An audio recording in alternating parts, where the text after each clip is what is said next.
when you started your journey, David, obviously you went through the Terry Wogan show, which was massive for you because you came on that show and you spoke out how you believed in and the things that you seen and the things you were educating yourself with, because you always say they ridiculed you, which I believe it's sad when you watch that interview.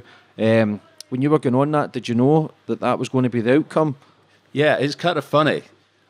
People said to me, didn't you know that would happen if you said this and said that? And I said, well, do you know I'd worked that out? Mm-hmm. But you say it anyway. But you see, there's a lot of background with that, because I was going through my life. I left school at 15. I didn't take a major exam because I went to be a professional footballer with Coventry and others. And then my career ended with rheumatoid arthritis. I played a whole year of league football with rheumatoid arthritis. That's a whole story in itself. But what that did is it developed in you, because all these things are within us, and experience brings them out. And if you don't have experience, often they don't come out. So I have this phrase, life tends to give us our greatest gifts, brilliantly disguised as our worst nightmares. Mm-hmm.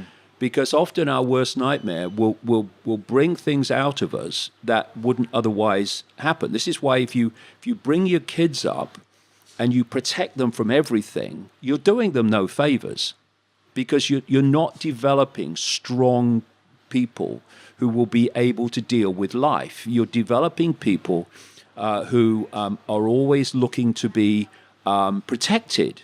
And look at what we have now. And once you have a generation or you have a population that wants to be protected and perceives itself all the time as being a victim, where does the point of power move? It moves to authority, because people look to authority to protect them from what they fear or what they feel victimized by.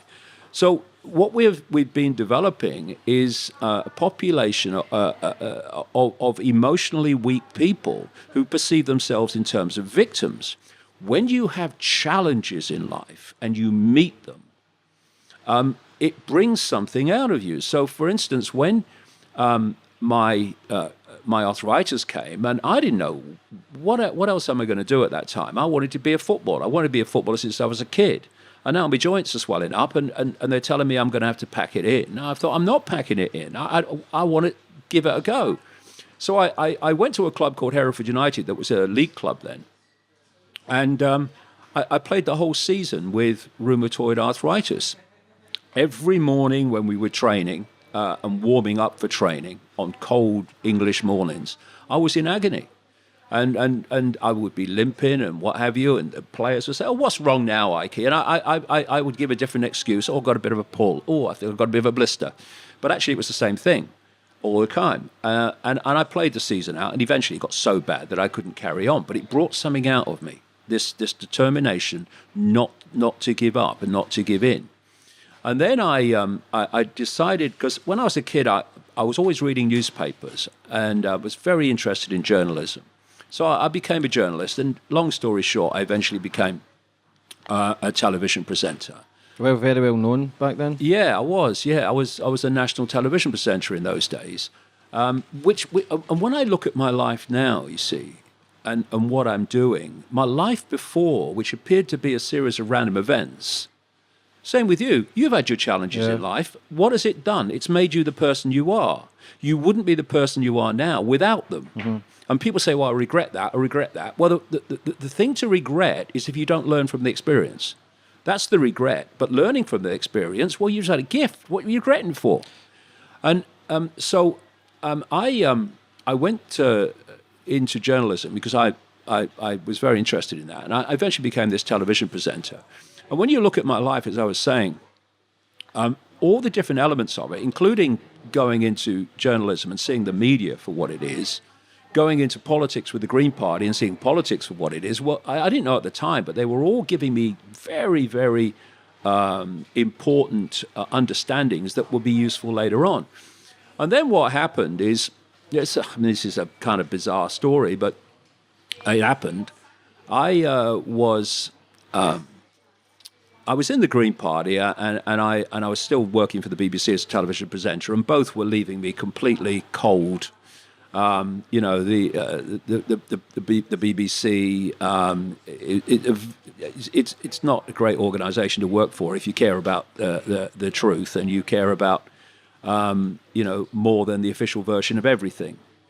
And I also was looking at the Green Party politics from the inside and seeing that it was just like every other party. And so what do I do with my life now? Because I can't go on with either of these. And what happened was a very strange thing happened, because in the early part of, what would it be, 1989, I started having this feeling that when I was in a room alone, I wasn't alone. And it's like this. It's like there was an atmosphere there. There's something there.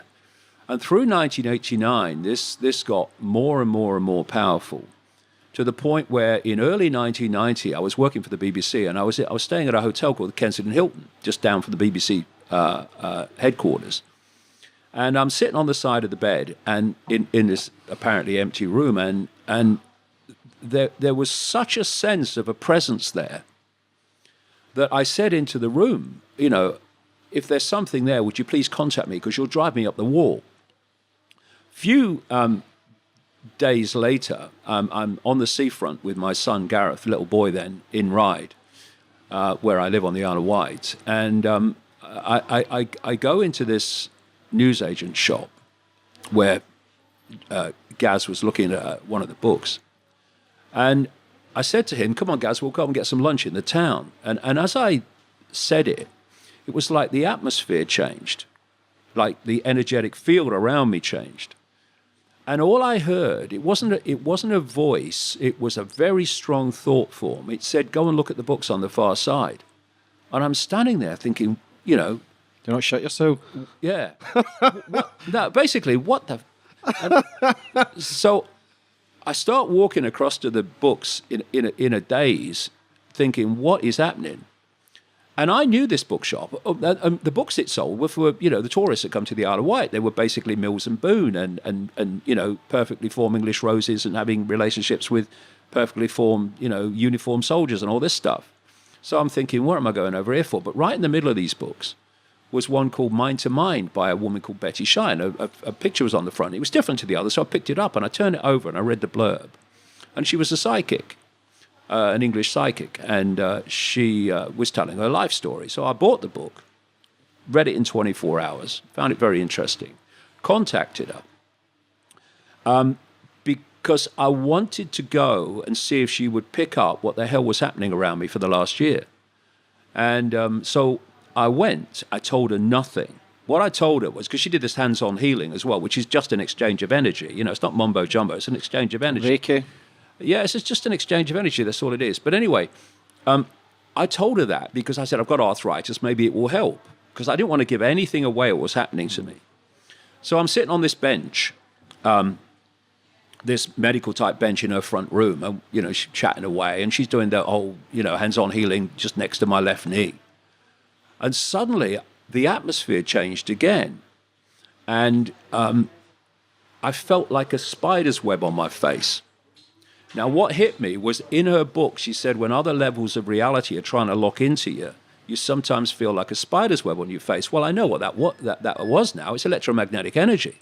You know when you're in a crowd, a football crowd of great emotional excitement, you feel like a charge of energy. Mm-hmm. The hair stands up on your neck, you know. That's electromagnetic. They're electromagnetic fields. So that's what I was feeling. But it did feel like a spider's web on my face. And I said nothing to Betty, but I'm thinking, what the hell? And then about 10 or 15 seconds later, she reels her head back and she said, my God, this is powerful. I've got to close my eyes for this one. And my bum's for going further down the... What have you got yourself into here, Icke? And she starts telling me in March 1990... that I'm going to go out on a world stage and reveal great secrets. I would face enormous opposition, but they, whatever that is, would always be there to protect me. And that there was a shadow over the world, and there was a story that needed to be told, that humanity was going to was going to go through a phase of waking up and coming out of basically its coma, which is programming, and that I was going to go out and do that. One man cannot change the world, but one man can communicate the message that can change the world, was one of the things she said. And I'm sitting there, I'm a television presenter for the BBC, I'm a national spokesman for the Green Party, and I'm thinking, what are you talking about? and so I then leave her and get on a train. She lived near Hassocks in Sussex, or in Hassocks actually, and then I drove up or went up in the train to present a television program. But from that moment on, one of the things that was said that she said, because she said the first thing she said is she had no idea about this interaction in the Kensington Hilton. She's saying that they're telling me they know you wanted them to contact you, but the time wasn't right. And you know, now you've been brought here to be contacted. And they said, they're saying that you're going to be led to knowledge, and at other times, knowledge will be put into your mind. Oh, all right, okay, what? Mm-hmm. So anyway, after that... See, at that time, David, did you think she was maybe crazy because you didn't understand that? Or was you an open book? Because when you speak out about stuff like that, people go, well, he's maybe crazy. But again, it's judging people, and everybody's in their own different paths. Yeah, I mean, what I've been like, mate, all my life is I've never dismissed things that I can't know absolutely are not true. I have this policy. I put things on the back burner and I see what comes. And if more information comes to support it, there comes a point where there's so much information supporting that it crosses the line, and you start to say, okay, I accept this is what's happening. But I don't just dismiss things, and never have, on the basis that they're different, just being the way I've always been. Was that the start of your journey then, going to this woman and everything, like awakening, a spiritual awakening? Yes, it was. And one of the things was that, it was going to be tough. And so when I left her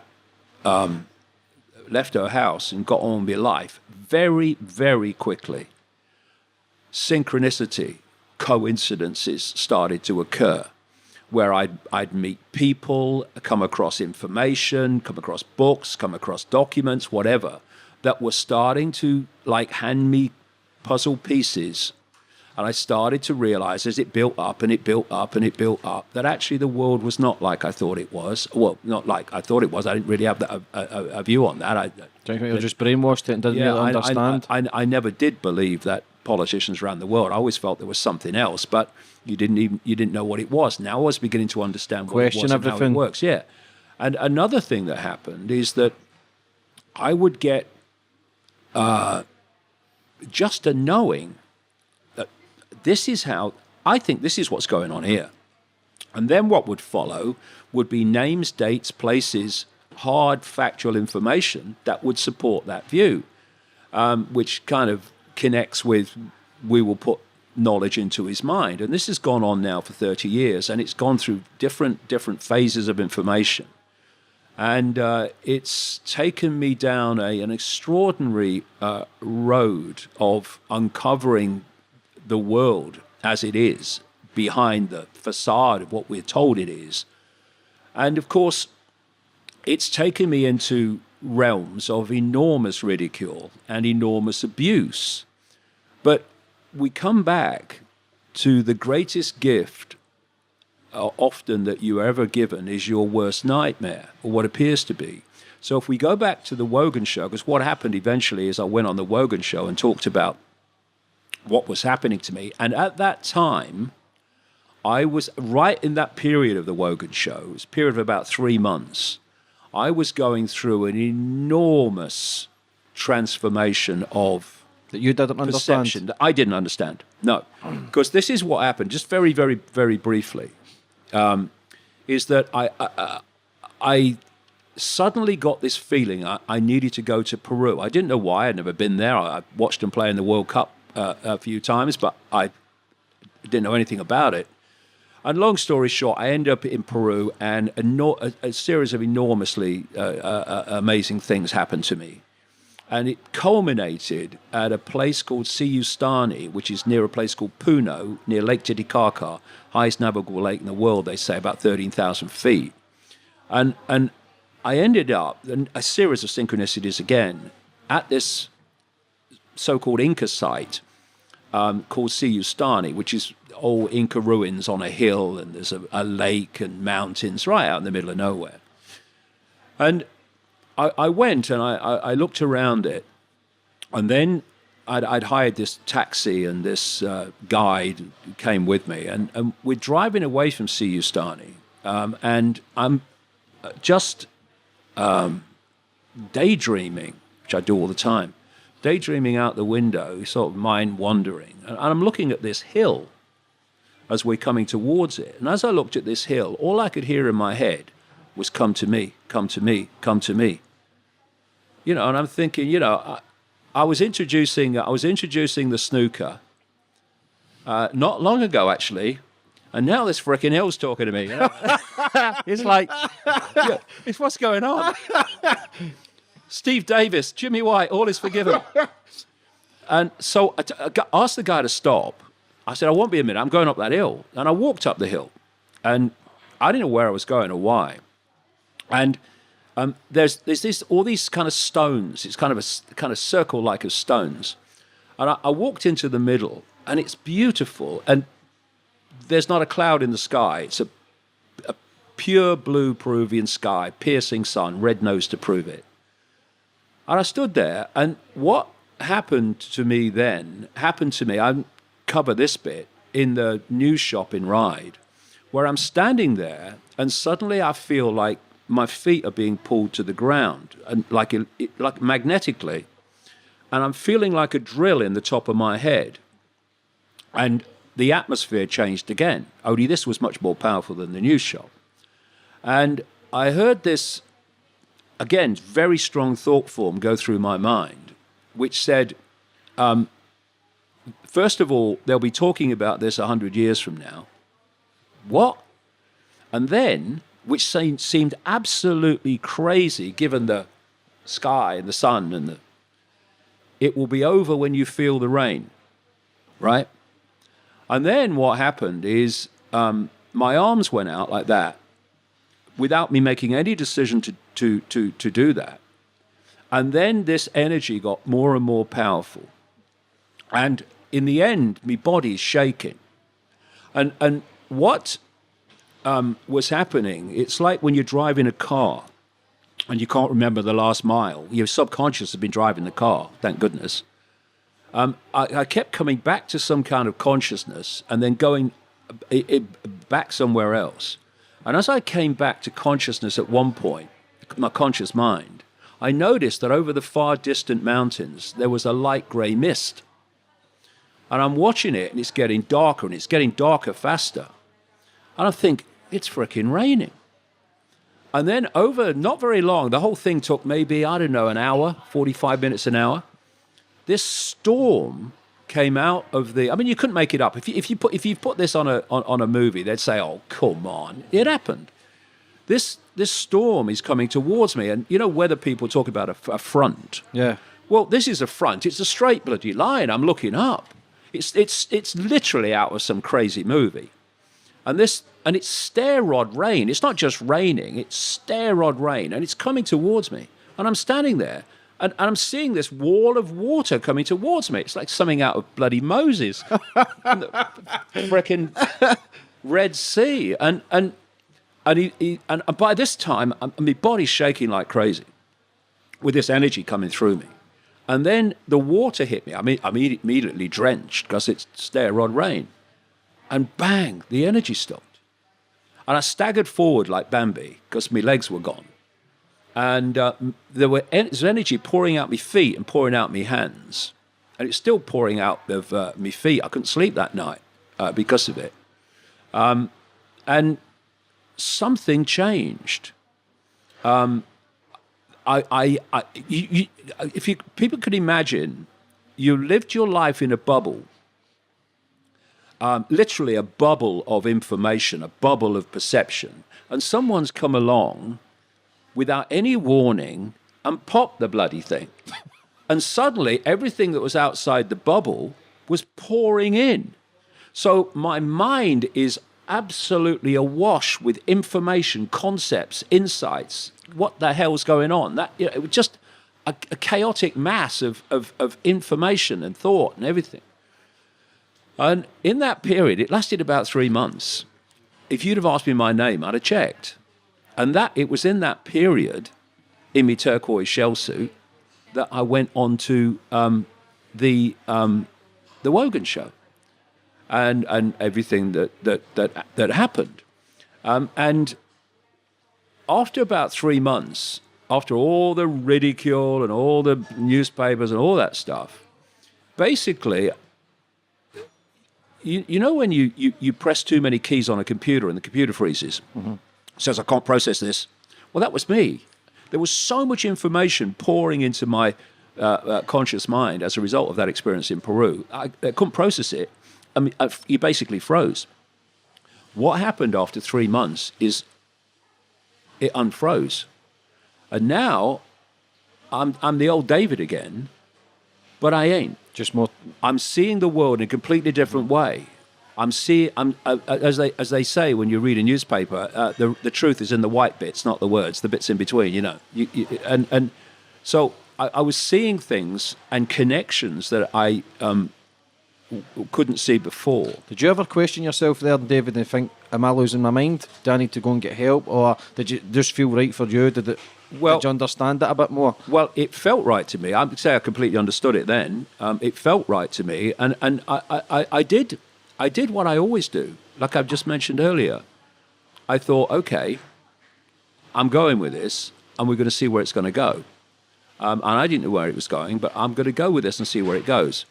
And people were coming up to me after that, unfreezing, and they were saying, they thought you'd got mad. You're the same Dave we used to know, but I wasn't. I appeared to be, but I wasn't. I was seeing the world in a completely different way. And of course, in a world which is overwhelmingly programmed to see the world in a certain way, it's what happens through the education system and the media and peer pressure. It's very, very narrow band of sense of the possible, sense of what is. When you start talking about things that are different to that, then immediately the reaction is you're crazy or you're dangerous, or in my case, you're both. But what followed, of course, was mass ridicule as a result of the Wogan show. And people said, it must have been horrible. Well, it was, but it was the greatest gift I ever have been given, because it set me free of the prison that most people live in, which is the fear of what other people think. Mm-hmm.